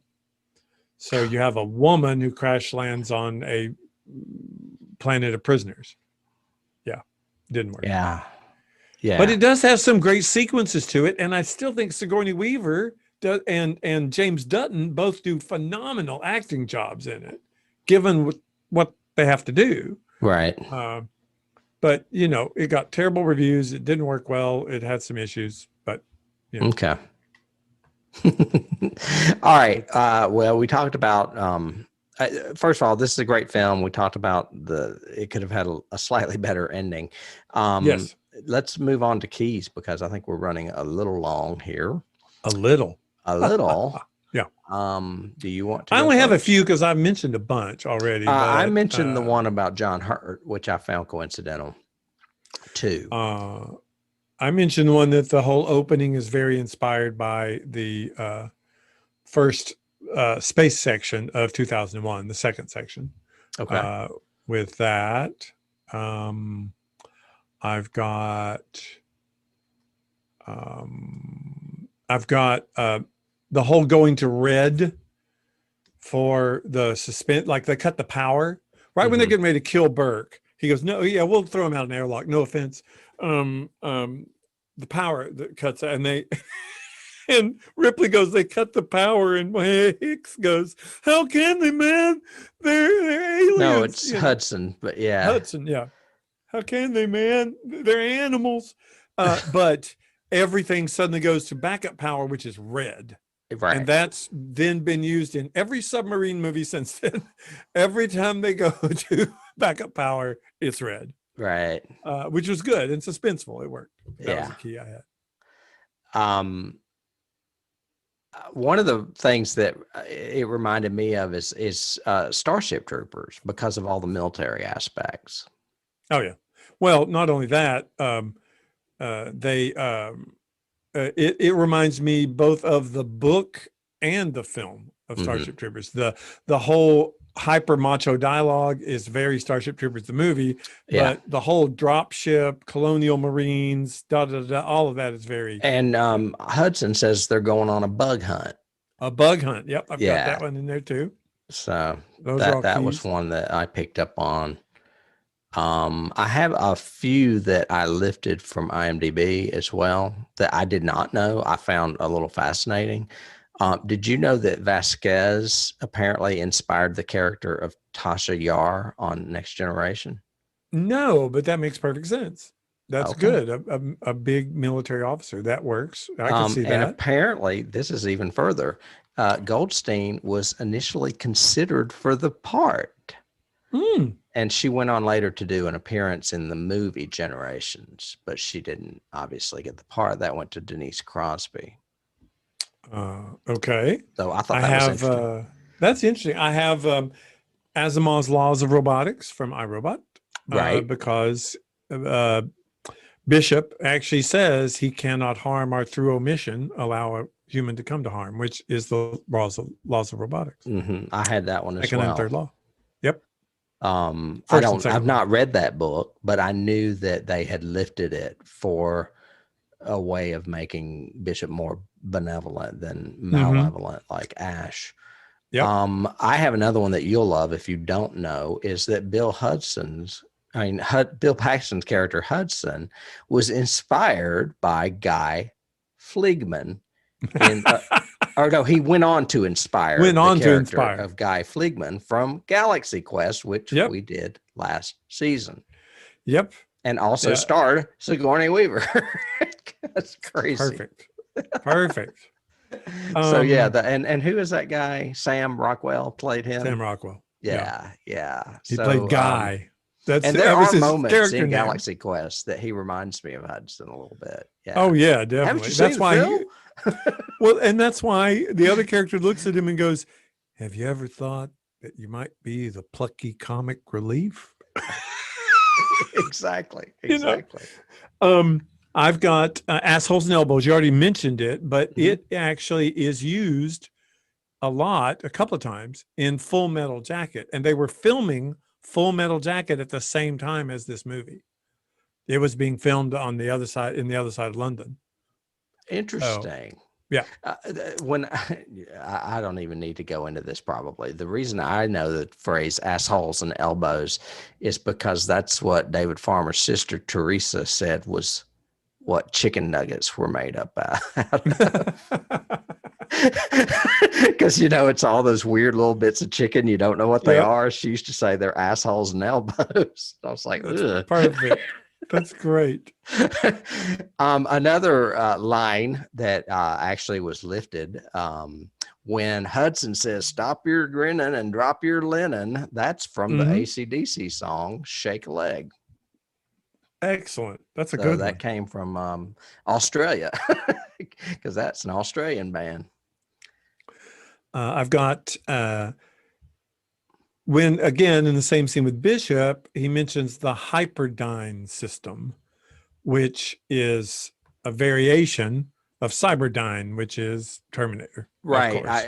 Didn't he try to connect these movies? I think he did. Like Well, in they the same easily could have world. been in a similar world. Mhm. Not so much Blade Runner, but definitely Terminator could be in the Right. same world. Right. The last one I have, I actually lifted from IMDb because I did not know it, but I found it fascinating. And it was what you were talking about with when Hudson says, "Hey, Vasquez, have you ever been mistaken for a man?" And she looks at him and says, "No. Have you?" Mm-hmm. Or, yeah. And that's actually a borrowed line from Hollywood legend Tallulah Bankhead when a columnist, Earl Wilson, asked her if she had ever been mistaken for a man. And she said, "No, darling. Have you?" So Ah, that's like interesting. old Hollywood, key, for lack of better words, where I don't know if that, if anyone had heard that story, but it's kind of coincidental if they hadn't. Yep. Um, I've got a few semi-hidden ones. So one, people being cocooned, that's actually from the cut scenes of the original script of Alien, because they Right. never are cocooned in Alien. But in Aliens, they are. He continues the mythos. There's some I've scenes got, shot from Alien that didn't make the cut. yes, with There's one Dallas. of like Tom Skerritt, I believe, in one. Yeah, with Dallas. There's one with Mhm. Dallas. Because Ripley finds him and has to kill him. Right. Kind of like what they do in this scene, which is Mhm. kind of, so it's lifted kind of from that. Another one I've got is the whole scene, like you mentioned it when but this is before she finds Newt, when she is looking for Newt. She's done the whole, I'm getting equipped in the elevator and now I'm going to go look for Newt. And there's all kinds of gases spurting because the whole terraforming thing is about to explode. But it's very Terminator, with her walking on all the wired and going up and down the stairs and all that. Right. Reminds me of that scene in Terminator, or especially in Terminator 2 when they're in the foundry. So it's kind of like a key forward and a key backward. Right.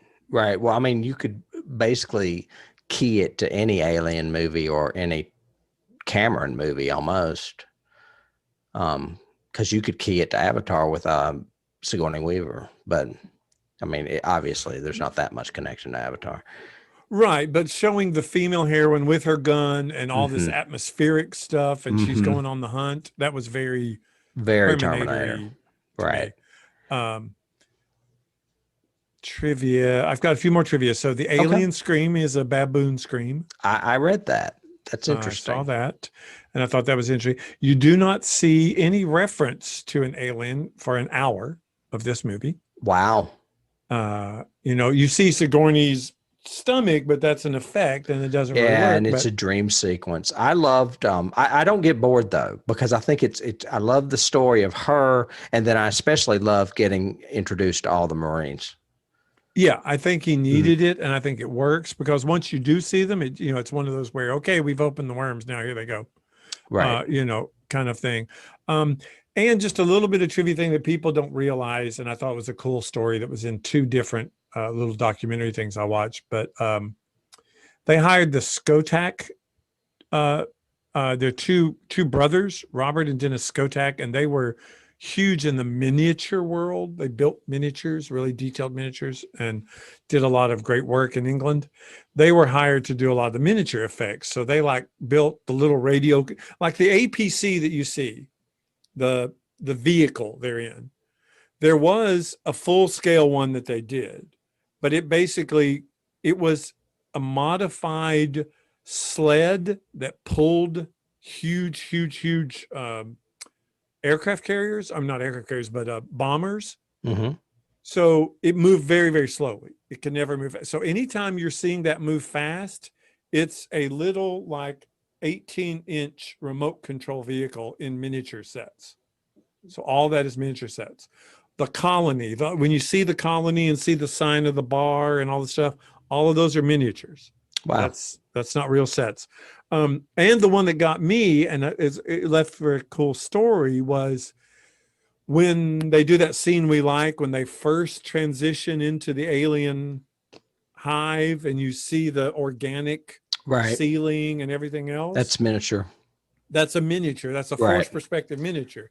And when Cameron showed it to Fox, or Gail and Hurd actually showed it to Fox, they said, hey, where's all of our money going? Where are the special effects? And she goes, you just saw them because that's a miniature. And they were going, what? And it fooled all the executives. And they thought that he was blowing money on set building. Yeah. Yeah, I read that too. So that's thought that was a interesting. cool story. I think so too. I read something that I don't know if you read. It's not in the extended version, but there's a scene shot that was cut just like the Dallas scene with Hudson. Did you know that? No.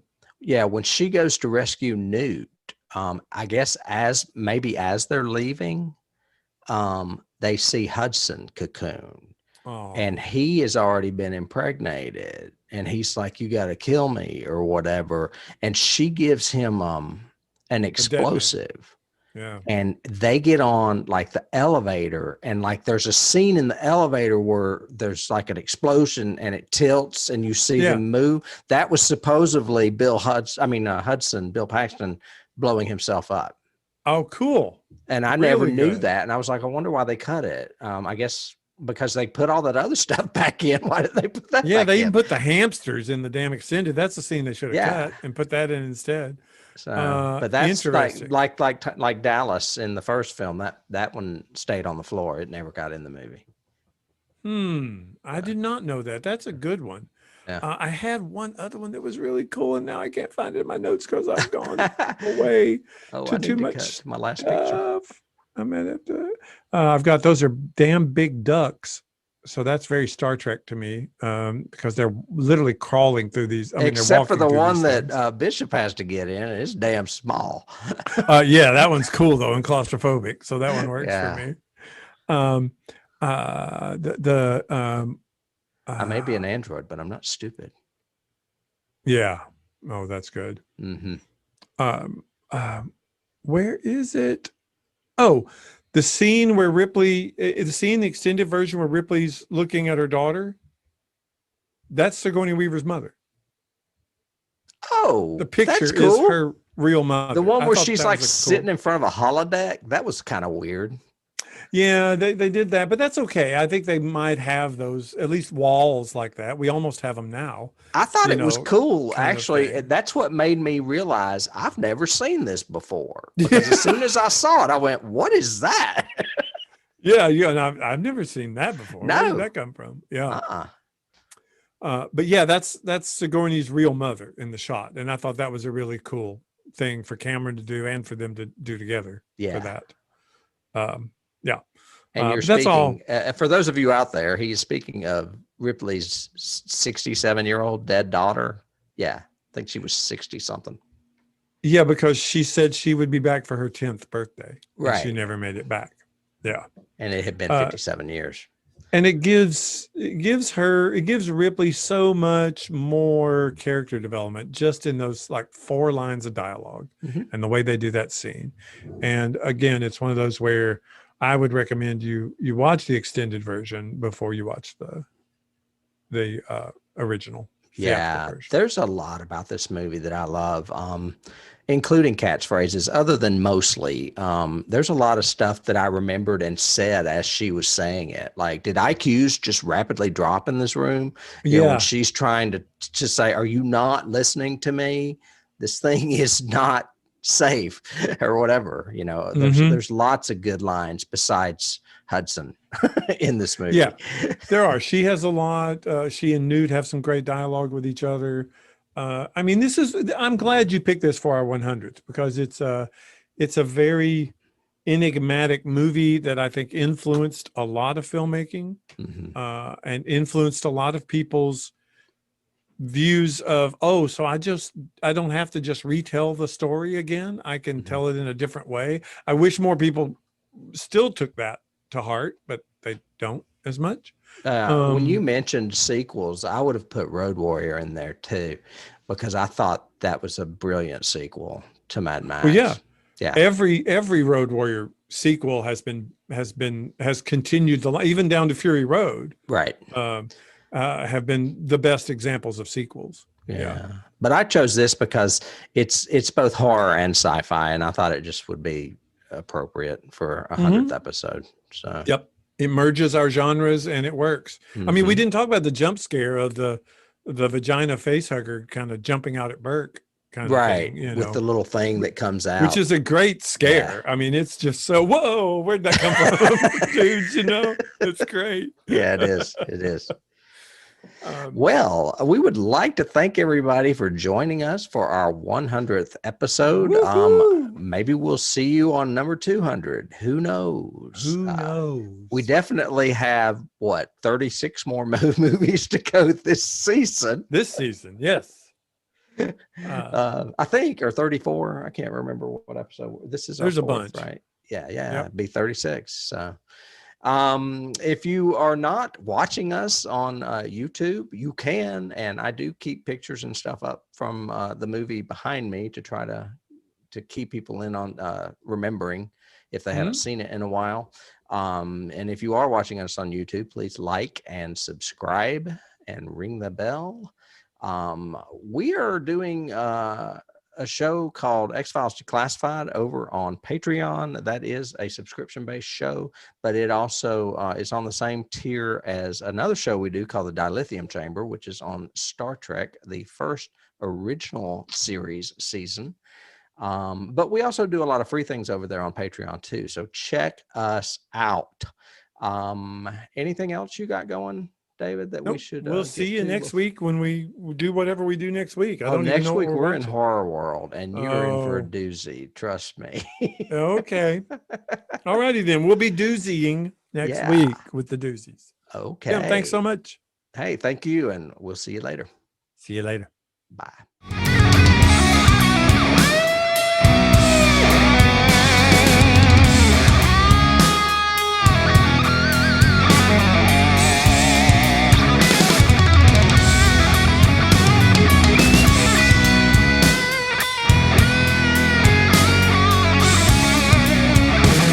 You can't start the car. Johnny has